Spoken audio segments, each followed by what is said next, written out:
एक बुजुर्ग औरत मर गई। यमराज लेने आए। औरत ने यमराज से पूछा, आप मुझे स्वर्ग ले जाएंगे या नर्क? यमराज बोले, दोनों में से कहीं नहीं। तुमने इस जन्म में बहुत ही अच्छे कर्म किए हैं, इसलिए मैं तुम्हें सीधे प्रभु के धाम ले जा रहा हूँ। बुजुर्ग औरत खुश हो गई, बोली, धन्यवाद, पर मेरी आपसे एक विनती है। मैंने यहाँ धरती पर सबसे स्वर्ग नर्क के बारे में बहुत सुना है। मैं एक बार इन दोनों जगहों को देखना चाहती हूँ। यमराज बोले, तुम्हारे कर्म अच्छे हैं, इसलिए मैं तुम्हारी ये इच्छा पूरी करता हूँ। चलो हम स्वर्ग और नर्क के रास्ते से होते हुए प्रभु के धाम चलेंगे। दोनों चल पड़े। सबसे पहले नर्क आया। नर्क में बुजुर्ग औरत ने जोर जोर से लोगों के रोने की आवाज सुनी। वहां नर्क में सभी लोग दुबले पतले और बीमार दिखाई दे रहे थे। औरत ने एक आदमी से पूछा, यहाँ आप सब लोगों की ऐसी हालत क्यों है? आदमी बोला, तो और कैसी हालत होगी? मरने के बाद जब से यहाँ आए हैं, हमने एक दिन भी खाना नहीं खाया। भूख से हमारी आत्माएं तड़प रही है। बुजुर्ग औरत की नजर एक विशाल पतीले पर पड़ी, जो कि लोगों के कद से करीब 100 फीट ऊंचा होगा। उस पतीले के ऊपर एक विशाल चम्मच लटका हुआ था। पतीले में से बहुत ही शानदार खुशबू आ रही थी। बुजुर्ग औरत ने उस आदमी से पूछा, इस पतीले में क्या है? आदमी मायूस होकर बोला, ये पतीला बहुत ही स्वादिष्ट खीर से हर समय भरा रहता है। बुजुर्ग औरत ने हैरानी से पूछा, इसमें खीर है तो आप लोग पेट भर के ये खीर खाते क्यों नहीं? भूख से क्यों तड़प रहे हैं? आदमी रो रो कर बोलने लगा, कैसे खाए? ये पतीला 100 फीट ऊंचा है। हम में से कोई भी उस पतीले तक नहीं पहुंच पाता। बुजुर्ग औरत को उन पर तरस आ गया। सोचने लगी, बेचारे खीर का पतीला होते हुए भी भूख से बेहाल है। शायद ईश्वर ने इन्हें यही दंड दिया होगा।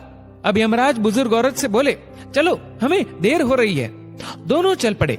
कुछ दूर चलने पर स्वर्ग आया। वहां पर बुजुर्ग औरत को सबकी हंसने व खिलखिलाने की आवाजें सुनाई दी।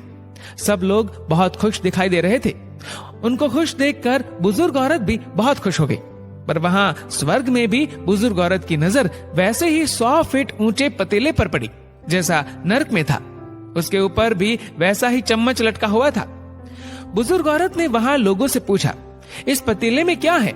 स्वर्ग के लोग बोले कि इसमें बहुत टेस्टी खीर है। बुजुर्ग औरत हैरान हो गई। उनसे बोली, पर यह पतीला तो 100 फीट ऊंचा है। आप लोग तो इस तक पहुंच ही नहीं पाते होंगे। उस हिसाब से तो आप लोगों को खाना मिलता ही नहीं होगा। आप लोग भूख से बेहाल होंगे। पर मुझे तो आप सभी इतने खुश लग रहे हो, ऐसे कैसे? उनमें से एक व्यक्ति बोला, हम सब लोग तो इस पतीले में से पेट भर के खीर खाते हैं। औरत बोली, पर कैसे? पतीला तो बहुत ऊंचा है। व्यक्ति फिर बोला, तो क्या हो गया? पतीला ऊंचा है तो यहाँ पर कितने सारे पेड़ हैं।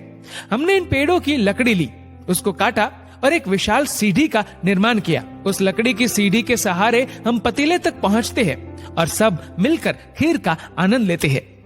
बुजुर्ग औरत यमराज की तरफ देखने लगी। यमराज मुस्कुराए और बोले, ईश्वर ने स्वर्ग और नर्क मनुष्यों के हाथ में ही सौंप रखा है। चाहे तो अपने लिए नर्क बना ले, चाहे तो अपने लिए स्वर्ग। ईश्वर ने सबको एक समान हालातों में डाला है। उसके लिए उसके सभी बच्चे एक समान है। वो किसी से भेदभाव नहीं करता। वहाँ नर्क में भी पेड़ पौधे सब थे, पर वो लोग खुद ही आलसी है।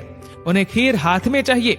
वो कोई कर्म नहीं करना चाहते, कोई मेहनत नहीं करना चाहते, इसलिए भूख से बेहाल है।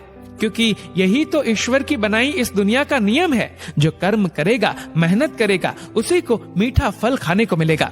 स्वर्ग के सपने छोड़ दो, नर्क का डर छोड़ दो। बस आपकी वजह से किसी का दिल ना दुखे, इतना सोचो। बाकी सब कुदरत पर छोड़ दो।